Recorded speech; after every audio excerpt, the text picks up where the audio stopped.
novamente, meus alunos, olá novamente o pessoal aí que assiste e me acompanha no YouTube. Estamos de volta aqui para a quarta aula de um total de 5 do capítulo 1, que é apenas o capítulo de introdução à impermeabilização. Essa disciplina é uma disciplina que tem 15 capítulos, note o nível de profundidade dessa disciplina. A primeira tem 5 partes, 5 vídeos, essa é a quarta, essa de hoje é a quarta. Então a gente segue aqui implementando o nosso conhecimento sobre a impermeabilização. Nas aulas anteriores a gente viu aí muito do que ocorre nos tipos de patologias que a gente vê ligada à falta de impermeabilização, aos agentes agressivos, como por exemplo a carbonatação, o cloreto, o sulfato. A gente viu a questão da etringita tardia, a gente viu as reações álcool e agregado, a gente viu várias situações, quais são os fatores que infelizmente contribuem para o desenvolvimento da manifestação, quais são os fatores que atenuam. Dentre eles a gente pode citar a cura do concreto, a relação água-cimento, a umidade, a temperatura, a qualidade do agregado que se usa. Tudo isso são fatores que a porosidade, a permeabilidade, tudo isso aí vão ser fatores que interferem nesses processos e que a impermeabilização visa corrigir ou melhorar essa situação.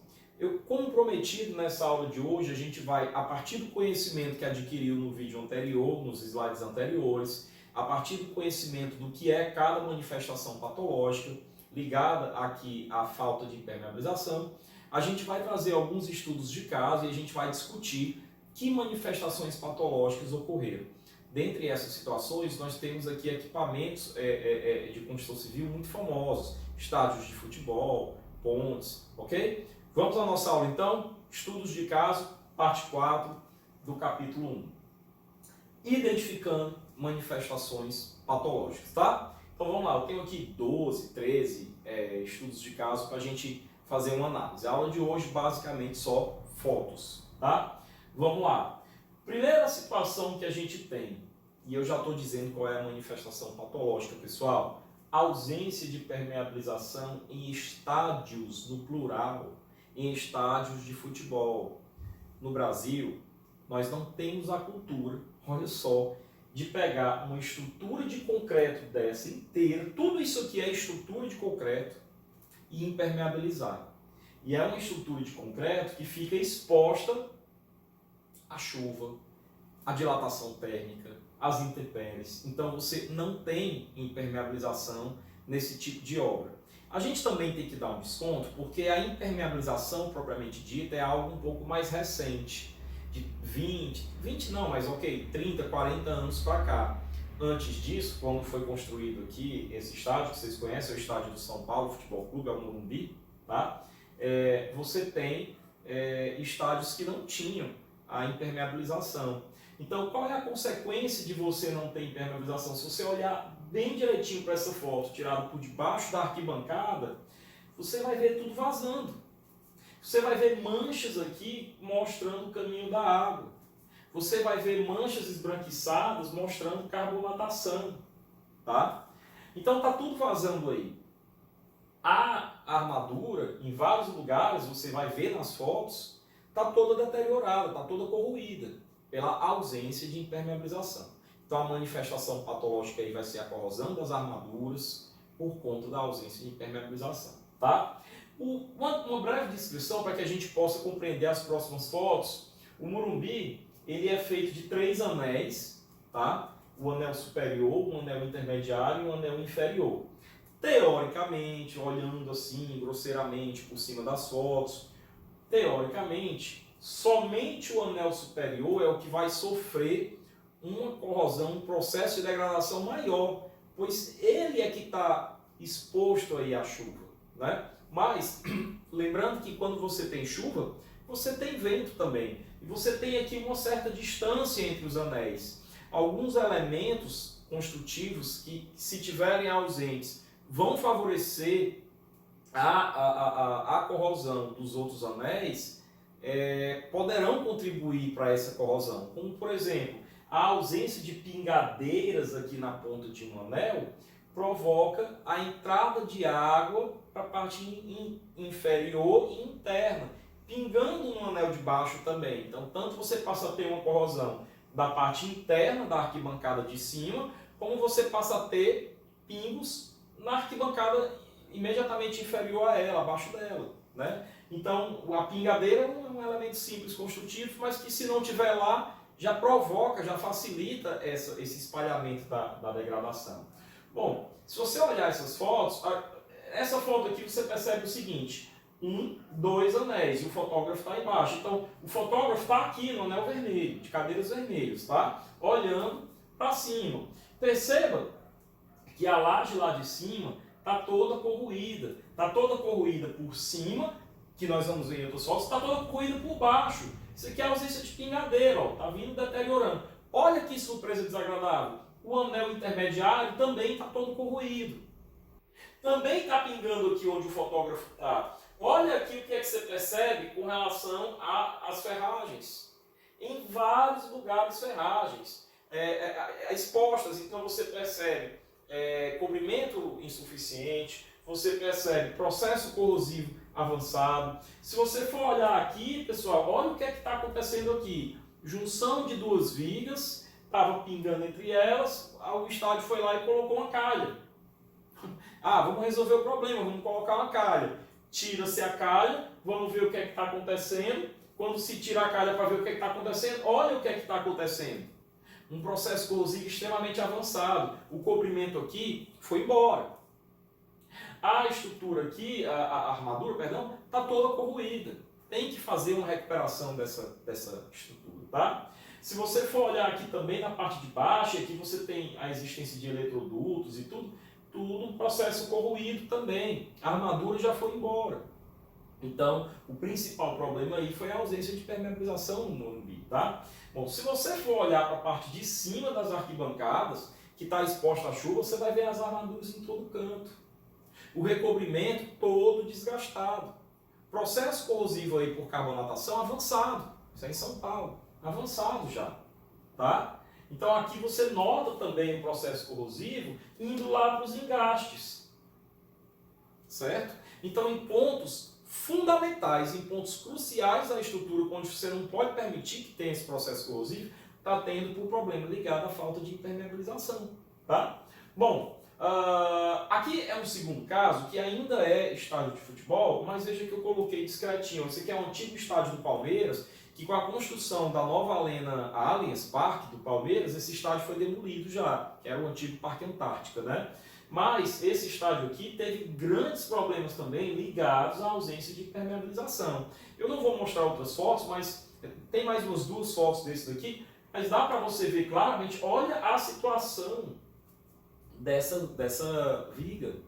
Muito grave, isso aqui foi abafado da imprensa, isso aqui não foi falado, conseguiu-se fazer um silêncio com relação a isso, e reformou-se na época, reparou-se, tá? Mas hoje esse estádio nem existe mais. Uma ausência de impermeabilização no estádio desse, pessoal, quero só voltar aqui para o Morumbi para dizer o seguinte: o Morumbi, ele já teve, o recorde de público dele foi 112 mil pessoas. O estádio do Morumbi, antes da construção da Arena do Palmeiras e da Arena do Corinthians, era o maior estádio da cidade de São Paulo. Então você constantemente tinha grandes públicos com as torcidas do São Paulo, do Corinthians, do Palmeiras. Você tinha grandes públicos, dos jogos do Brasileirão, até torcidas de times de outros estados. Então você tinha 112 mil pessoas no recorde, mas você tinha constantemente 70 mil, 80 mil pessoas. Imagina um colapso da estrutura com essa quantidade de gente aqui. Imagina o problema que isso vai ser para as vidas das pessoas, tá? Então, é um problema muito sério. Estádio de futebol não pode não ser impermeabilizado, tá? Bom, então esse é o segundo caso. Aí eu chego no terceiro caso, um outro estádio muito famoso, o estádio mais famoso do mundo, que é o Maracanã. Mas é preciso ressaltar o seguinte: o Maracanã, ele passou na sua história recente, nos últimos 20 anos, 20 e poucos anos, por 2 reformas, tá? Ele passou por uma reforma lá em 1998, que foi entregue em 1992, certo? E depois, já para a Copa do Mundo de 2014, que aconteceu um pouquinho antes, 2012, foi feita uma reforma. O Maracanã foi entregue em 2013 para a Copa das Confederações. Quem entende de futebol sabe, que é uma Copa que é feita sempre um ano antes da Copa do Mundo, e o país sede é um dos países que participa sempre da Copa das Confederações, tá? Então, essa reforma aqui foi a reforma lá de 1998, certo? O que é que aconteceu? O Maracanã, pessoal, se você for olhar ali no Google Earth, ele fica na parte do mar, do oceano mesmo, ele fica um pouco mais distante, mas você tem ali a Baía de Guanabara, que é enorme, é enorme. A Baía de Guanabara sozinha, a parte de água dela, é maior do que muitas cidades brasileiras, né? E o Maracanã, eu tomei a curiosidade de ir no mapa, ele fica a 2,1 quilômetros da Baía de Guanabara. 2 quilômetros, pessoal, é muito perto. Você tem, então, o quê? A incidência de cloretos. E você percebe aqui a cor amarelada em uma das entradas, são 8 ou 9 entradas dessas no Maracanã, tá? Então você percebe o processo corrosivo aqui altamente avançado. Por quê? A ausência de impermeabilização e incidência de corrosão por cloreto. Basicamente aqui, a principal corrosão que houve aqui foi a corrosão por cloreto. Então você percebe aqui o funcionário fazendo a recuperação, ele descascou, né, todo o pilar, até a ferragem. Olha o estado de corrosão das ferragens. Aqui você, numa disciplina de patologia, numa disciplina de reparo de estruturas, você vê todo o processo, todo um passo a passo. Nessa disciplina você vai ver algumas pinceladas, algumas degustações de reparo e recuperação de estrutura. Mas essa disciplina não é para isso, a gente vai só mencionar algumas coisas como para enriquecer mais a aula, mas a disciplina não é para isso, tá? Então você tem que fazer toda uma recuperação da ferragem. Para você fazer essa recuperação da ferragem, eu mostro aqui uma outra foto. Aqui você tem o Maracanã lá em 1998, antes e depois dessa reforma. Quero chamar a atenção já para as próximas fotos que a cobertura nessa reforma não mudou. Tá? Mas se você vier olhar para essas duas fotos, essa foto aqui, ó, mostra a armadura totalmente comprometida. Então foi feita o reparo, mas o reparo foi feito de forma errada. Porque para você reparar essa estrutura, você tem que escacaviar todo o cobrimento, deixar toda a secção transversal, toda a armadura exposta. Você tem que fazer uma recuperação dessa armadura. Por exemplo, quando você tiver um processo de corrosão que ultrapassou 10% da secção transversal da armadura, então você vai ter que reforçar isso daí com outras armaduras. Então você vai ter que fazer a amarração com outras armaduras e tudo, tá? Se for menor do que 10%, ainda assim você vai ter que fazer uma limpeza nas armaduras, né, no sentido de retirar a ferrugem, uma proteção eletroquímica dessas armaduras, e isso pode ser feito de várias maneiras diferentes, uma pintura epóxi, tem alguns elementos que a gente usa especificamente para a proteção dessas armaduras. Depois você vai ter que fazer o recobrimento do concreto, a pintura externa, tudo novamente, tá? Então não é só você chegar, deixar aparecer a parte da frente da armadura, mas a parte de trás está lá na pilha, formando ainda o processo corrosivo. Você tem que recuperar tudo, tá? Bom, então esse processo foi feito de forma errada e o problema principal, a ausência de impermeabilização. Esse mesmo Maracanã, que aqui eu estou mostrando uma foto de 1950, 2014, tá? Após essa primeira reforma lá de 1998, ficou assim, bonitinho, né? Com as cadeiras verde, amarela, azul e branca e tal. Essa cobertura ainda é a mesma, mas quando foi feito lá em 2000 me perdoe, pessoal, aqui antes de 2014, tá? Aqui 98. Aqui 2014, antes e depois. Eu quero que vocês me digam o que é que vocês acham dessa cobertura. Será que essa cobertura é a mesma? Se você for observar esses elementos aqui, vai ver pela espessura aqui que não. Essa foto tem o mesmo diâmetro. Ó.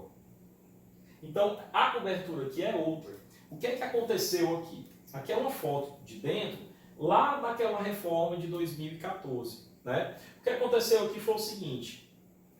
Além da demolição desse anel inferior, né? A geral, quem entende de futebol sabe que existia a geral, que eram as pessoas que ficavam em pé aqui, derrubaram essa geral e fizeram aqui cadeiras até lá embaixo, né? Mas além dessa demolição desse anel inferior, eles tiveram um problema muito sério na cobertura do Maracanã. Essa mesma cobertura que aqui aparece na foto e que depois aparece uma outra cobertura. O que é que aconteceu? 2 quilômetros da Baía de Guanabara, uma incidência de cloreto muito grande e uma deterioração muito avançada, muito avançada. Alguns pontos dessa cobertura estavam apresentando inclusive risco de colapso, tá? Então assim, existia um processo, tá? Existe um processo chamado de extração de cloreto por eletrólise, que é um processo caro no tempo e no dinheiro. Por que no tempo? Porque não é um processo rápido e isso daqui tinha prazo, pois tinha que entregar o estádio para a Copa das Confederações e não havia prazo suficiente para fazer a extração de cloreto por eletrólise para poder manter a cobertura do estádio do Maracanã. Uma outra questão que também foi muito séria na ocasião foi a questão, o Maracanã é um estádio tombado, é patrimônio histórico do estado do Rio de Janeiro. Tá? Então há um órgão lá, havia e há um órgão que regimenta isso e que visa garantir que o estádio permaneça mantendo seus elementos e as suas características. E a cobertura faz parte disso. Então houve ali, eu não vou entrar em detalhes porque não é o cerne da aula, mas houve ali uma dificuldade política muito grande envolvendo o governador e esse órgão para poder derrubar essa cobertura. Mas por fim, a cobertura foi derrubada, foi feita outra cobertura, porque sairia não só mais barato no valor, no dinheiro, na pecúnia, como sairia mais rápido no prazo. Ou seja, era mais barato, fácil, prático e útil derrubar a cobertura e fazer uma nova. Assim foi feito. A gente tem uma foto aqui do Maracanã sem cobertura. Tudo isso por quê? Porque você não tinha impermeabilização nessa laje, nessa cobertura do Maracanã. Um estádio de futebol super conhecido. Vale ressaltar que aqui foi uma grande construtora, um grande grupo de construtores que ganhou a reforma do Maracanã e fez um serviço desse de reparo errado. Então, quer dizer, você tem, inclusive, grandes construtoras fazendo serviço errado. Tá? Então, engenharia, pessoal, não é para qualquer um. Engenharia não é para pessoas habilitadas e qualificadas. Aquela história de, eu vou contratar um mestre, o mestre sabe. Eu estou mostrando aqui, por A mais B, em cada slide meu, que o engenheiro realmente habilitado e qualificado é quem sabe. Tá? Então, passa essa foto, passa essa, parei aqui, vamos para frente. Um quinto caso, muito comum no Brasil, é o colapso de pontes. E esse colapso de pontes no Brasil está intimamente ligado, simplesmente e inacreditavelmente e inexplicavelmente, à ausência de impermeabilização nas pontes. Essa ponte é uma ponte que liga o estado de São Paulo ao estado do Paraná. Essa ponte sofreu um colapso justamente por causa da falta de impermeabilização, por causa da corrosão que essa ponte sofreu, tá?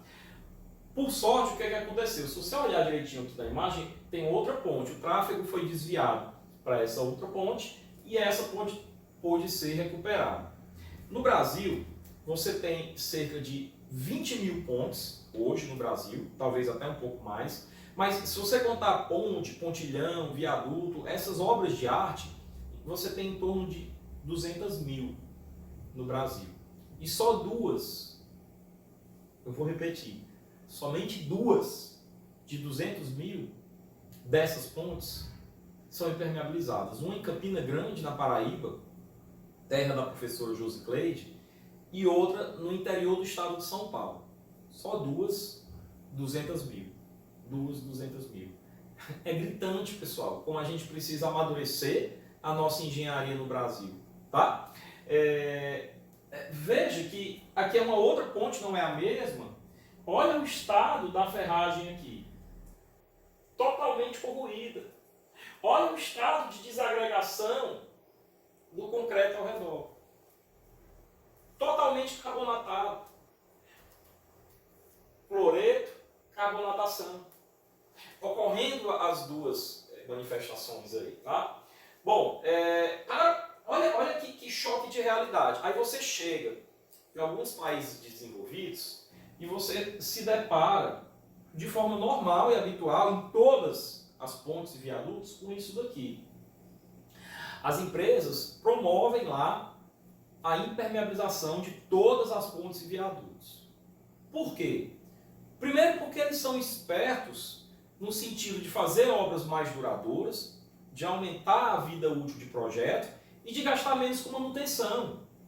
Eu sempre digo nas minhas aulas, todos vocês, mesmo os meus alunos aqui que não são da UFESA, ou seja, as pessoas de outros estados que assistem meus vídeos, veem nas minhas aulas de abastecimento de água, nas minhas aulas de instalações hidrossanitárias, que a implementação é só um percentual muito pequeno do custo total que você vai ter numa obra, num serviço ou num equipamento.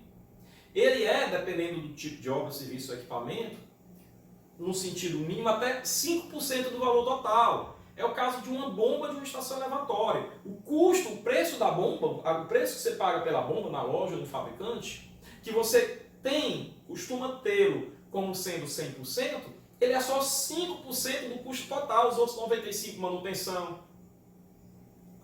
Tá? Então, energia elétrica. Então, o custo com manutenção aqui também é muito alto. Então, não só você aumenta a vida útil do projeto, mas aqui tem uma especificidade a mais. Mas eu volto a dizer, aqui no Brasil não era necessário esperar essa especificidade para impermeabilizar uma ponte, principalmente uma ponte que passa por cima de um rio. Tá? A questão é o seguinte, no inverno lá você tem neve, né? E aí quando você tem neve em cima das vias, eles usam sal, né? Cloreto de sódio, sal de cozinha, para poder derreter o gelo. Né? E aí o sal iria provocar nessas pontes uma corrosão por cloreto, pela incidência de cloreto. Seria jogar cloreto, ou seja, jogar o veneno diretamente no corpo humano. Né? Então você tem que proteger, dar primeiro um antídoto para quando você for colocar o sal para derreter o gelo, você está com a ponte impermeabilizada e protegida. Tá? Só que você junto protege contra qualquer outro agente. Tá? Bom, foi feito um estudo lá em 1988, há 40 anos atrás, um pouco mais, 44, em cima de 145 pontes e viadutos em São Paulo, na cidade de São Paulo, certo? Olha, de uma forma objetiva, essa tabela mostra a 145, mostra a quantidade de pontes que apresentaram determinada patologia. E aqui mostra o percentual. Eu vou olhar com vocês somente para o percentual, tá certo? Então, juntas de dilatação com infiltração e vazamento. Infiltração e vazamento, cadê a impermeabilização? Ou não existe ou não funciona. 59%.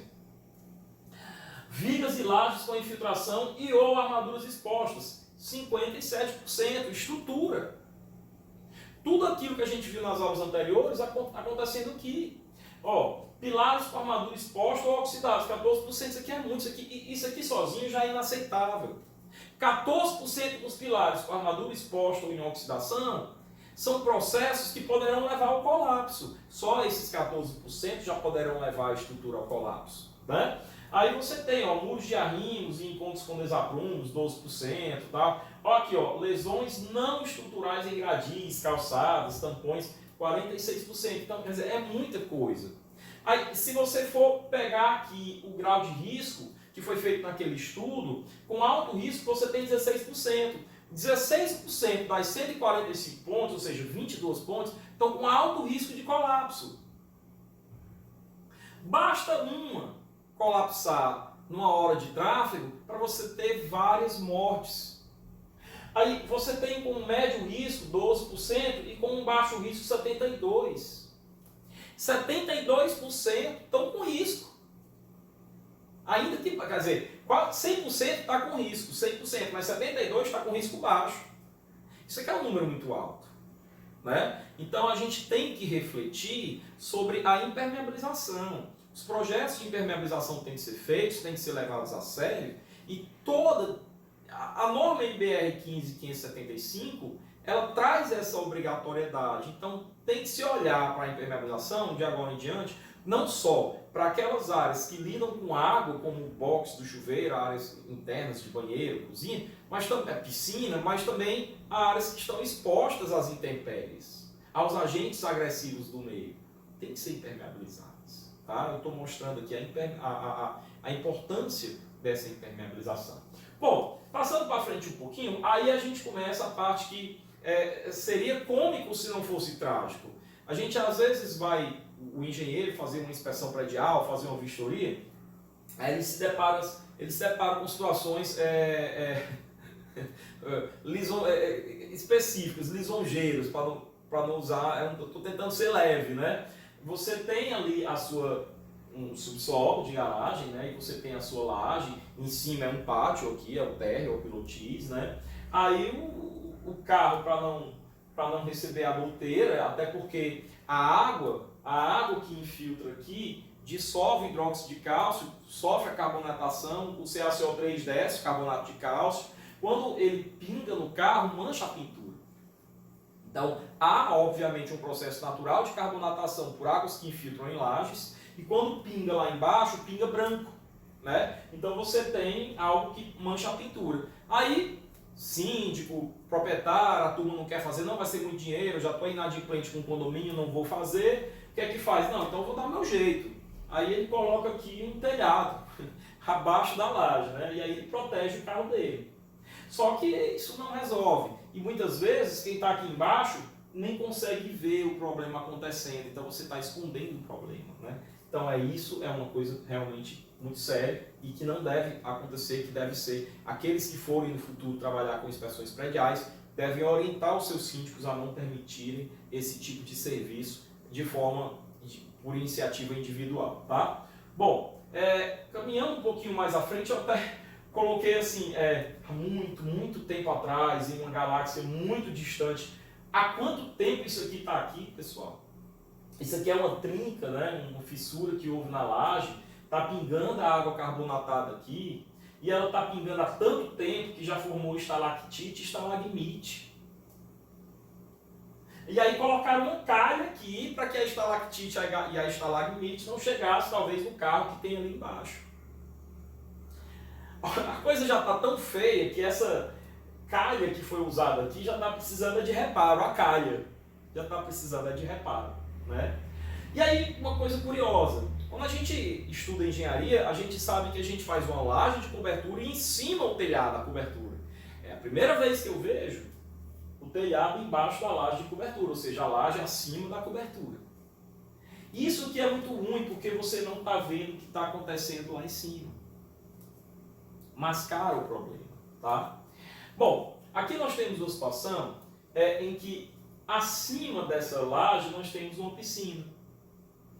A piscina, vale ressaltar, tem água clorada, cloreto, corrosão, armadura, concreto, né? Então o que é que acontece?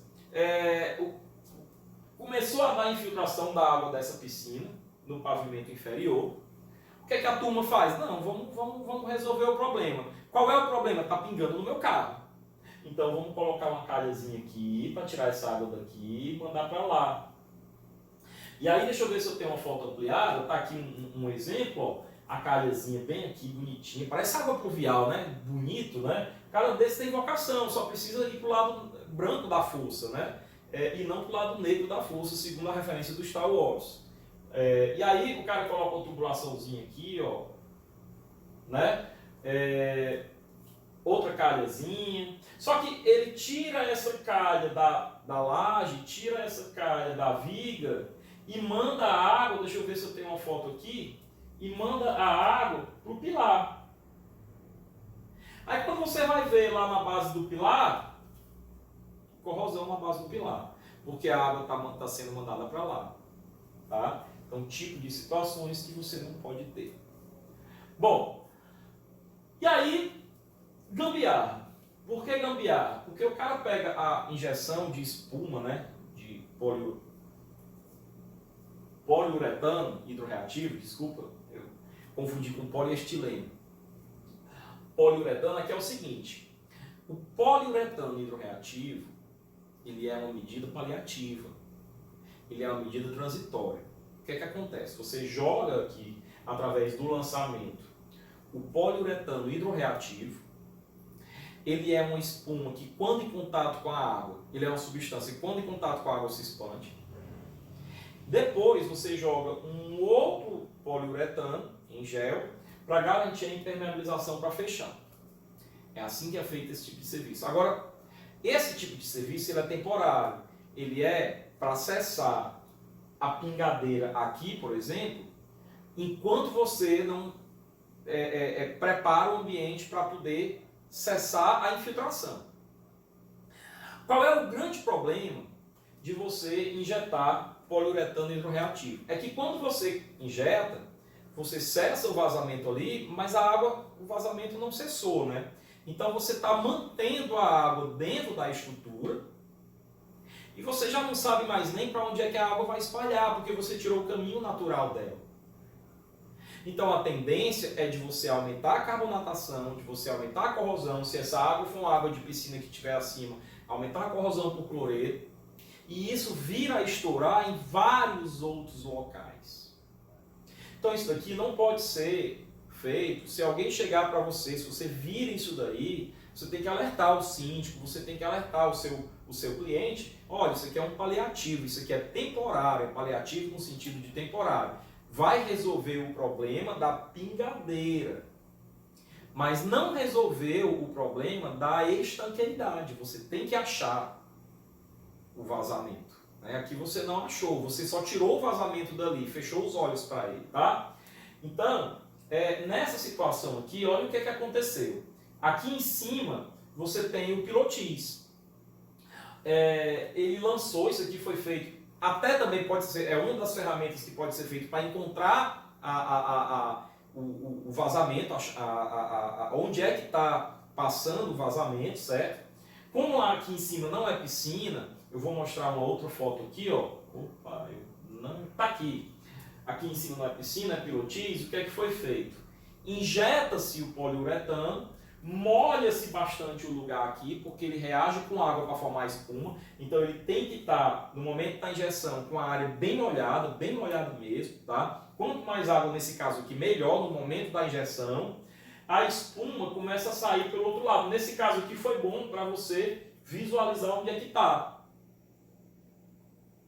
Então tem que fazer a impermeabilização em todo esse canto. E aí você tem especificidades que nós vamos ver mais na frente em outro capítulo, tá? Mas aqui deu para ver onde é que está aparecendo. Professor, só tem essa maneira? Não. Também você tem um traçador químico que eu tenho aqui, que é o nome da fabricante, termina em Lux. Yamalux. Ele é um traçador químico que você joga uma quantidadezinha na água, tá? Você lança a água no lugar. Quando a água começar ainda que você não tenha pingamento, mas que você tenha umidade, você joga uma luzinha ultravioleta e você vê aquilo tudo verde. Ele é um traçador químico. Ele é ideal para que ele consiga ver o caminho da água também. Então isso daí é uma opção, é uma técnica também, tá? Então cuidado com a injeção de poliuretano com quem diz que isso daqui é uma solução definitiva. Isso aqui não é um reparo. Isso aqui é um paliativo, tá? Você está tratando, o sintoma, mas não tá resolvendo a causa do problema, ok? Bom, no caso, olha pessoal, isso aqui é um reservatório de incêndio, tá? Note que o reservatório de incêndio está cheio de vazamento. Qual é a especificidade do problema aqui? É que esse empreendimento, ele tem um seguro. E o seguro deixa muito claro que se houver um incêndio e no momento do incêndio o reservatório do incêndio estiver vazio, ou seja, se não tiver reserva de incêndio, o seguro não paga. Então esse reservatório de incêndio não pode ser esvaziado, então o reparo tem que ser feito por fora com água dentro em carga é mais complicado. Tudo porque o problema ligado à impermeabilização e estanqueidade. Ok? Então muita atenção tem que ser dada. Eu não vou entrar aqui, e talvez vocês estejam se perguntando, a técnica de reparo. Não é o objetivo. O objetivo é mostrar tão somente a causa. Tá? Bom, uma laje de um edifício garagem, houve houve um laudo dessa foto aqui, isso aqui parece foto de revista e mas houve um laudo disso aqui nos Estados Unidos, um processo de corrosão na parte inferior da laje, por infiltração. Tá? Não foi tratado, prejuízo grande. Tá? Então, colapso de laje em edifício garagem, motivo, infiltração, corroborado pela falta de impermeabilização, ausência de impermeabilização. Tá? Então acontece isso, são grandes tragédias, no mínimo são grandes perdas patrimoniais, mas você pode ter pior que isso, perda de vidas. Né? Bom, isso aqui é um caso que eu coloquei aqui, que aconteceu recentemente, é muito possível que muitos de vocês tenham visto isso daqui ou ouvido falar. Pelo ano 2015, vocês ainda não estavam na engenharia. Mas isso aqui foi um edifício no Meireles, que é o bairro da Beira-Mar de Fortaleza. Tá? Se você olhar bem para cada varanda, você tem uma varanda com espaço para jardim, para plantinhas. As pessoas regam as plantinhas. A água, muitas vezes, lógico que quando você tem esse tipo de varanda, você tem um dreno para essa água, mas os drenos entopem, principalmente porque você tem terra também aqui. Né? Então, a partir da hora que o sistema de drenagem dessa água da varanda não suporta mais, você tem um acúmulo da água, um peso excessivo, colapso da varanda. Junte a isso, processo de corrosão nas armaduras, que também ocorreu aqui, colapso na varanda. Um funcionário que estava fazendo uma obra aqui embaixo morreu nesse colapso aí. Tá? Por sorte, as varandas que estavam abaixo não vieram a colapso. Aumentaria o problema. Você vê como uma coisa é grave. Bom, aqui é interessante, né? Eu escrevi aqui manta de PVC. Bom, um dos materiais que se utiliza para impermeabilizar é a manta de PVC. Vocês vão ver no meu próximo vídeo que eu vou abrir um vídeo mostrando trechos importantes, pertinentes ao nosso conteúdo do Código de Defesa do Consumidor. Lá se fala claramente que, na ausência de legislação, principalmente em questões ligadas a obras, se usa como legislação a normalização, as normas. E as normas, inclusive ele fala textualmente, são as normas da Associação Brasileira de Normas Técnicas, da ABNT, as nossas NBRs. Então, no caso aqui da manta de PVC, existe uma NBR que trata da manta de PVC. E a manta de PVC ela é normalizada. Ela tem uma espessura mínima padrão. Ela requer, pessoal, uma técnica para aplicação. Aqui é um equipamento automático e aqui é um equipamento manual, mas é um equipamento de $8.000. Requer mão de obra especializada. Essa manta, ela não fica, esse é um dos pontos negativos, alguns colegas falam que não gostam muito de usar a manta de PVC como impermeabilizante, porque ela não fica colada no substrato. Ela fica aderida, ou seja, você cola só as bordas. Então, se você tiver uma infiltração dentro daquele vazio, é mais difícil você achar a infiltração. Se prefere mantas aderidas, toda coladinha, porque você acha mais facilmente onde é que está a infiltração. Bom, mas onde é que está a gambiarra disso aqui? Onde é que está a... Não, eu acho que a palavra gambiarra é uma palavra leve. Onde é que está o crime? Isso daqui foi um prédio onde tinha um salão de festas, no prédio da Aeronáutica do Rio de Janeiro, órgão público. Foi feita uma licitação pública lá pela lei das licitações, que é a 8666. E aí uma empresa ganhou.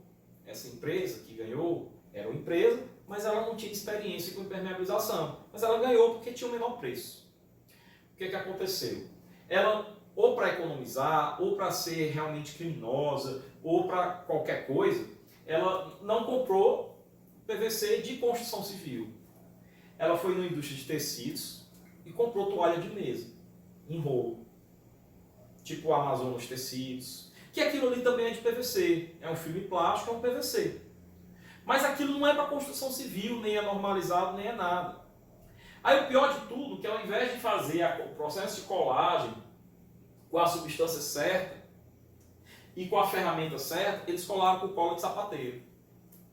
A gente conhece aqui como cola de sapateiro.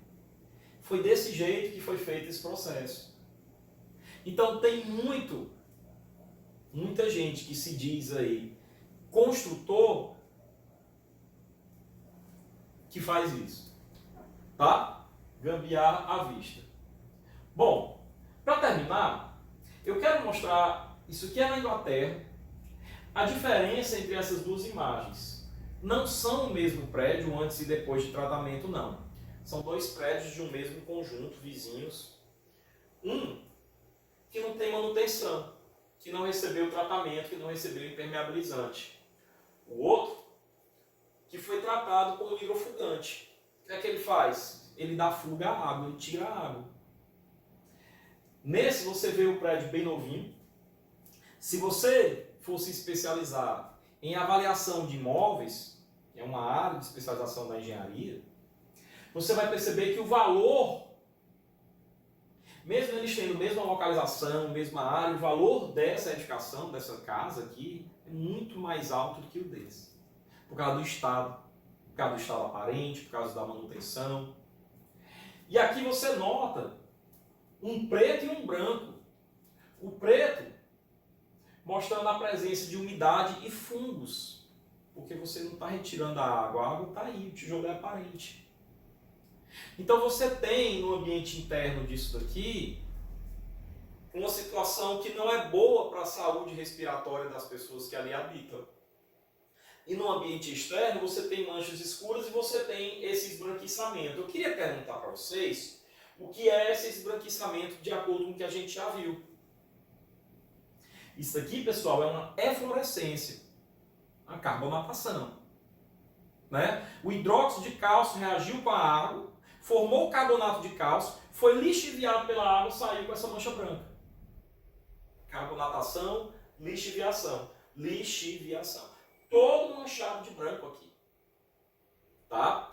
Então, veja, de acordo com todas essas imagens que a gente apresentou aqui, várias e várias situações oriundas da ausência de impermeabilização.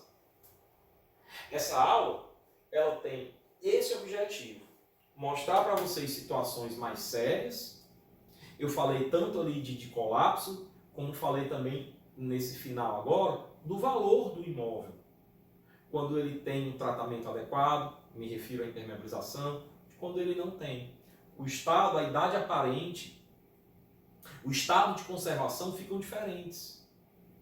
Nessa foto aqui, olha pessoal, estado aparente, idade aparente e estado de conservação são dois fatores que te levam a aferir qual é o valor da depreciação desse imóvel, tá? Qual é o valor depreciado. Esse daqui tem uma idade aparente muito mais elevada do que esse. E um estado de conservação muito pior do que esse. Esse cara aqui tem uma degradação, uma desvalorização menor, uma depreciação menor, bem menor, quase não tem. Esse tem uma depreciação bem maior. Então, vejam que eu falei de valor, mas eu também falei de gambiarra, falei de colapso. Plantinhas jardineiras na varanda, a varanda jardineira, que a gente chama. Olha aí a situação. Tá? Pontes, colapso de lajes. Então, tudo isso daqui vão ser patologias e prognósticos não agradáveis que a gente tem por problemas ligados à impermeabilização. Tá bom? Então, eu espero que vocês tenham conseguido compreender um pouco mais a partir desses slides. No próximo slide, a gente vai falar do Código de Defesa do Consumidor e, finalmente, da NBR 15575, que é a norma de desempenho. A gente vai ver o que é que ela fala a respeito de estanqueidade e de impermeabilização, ok? Então, eu deixo para vocês um forte abraço, um desejo de bom estudo. Salva bom!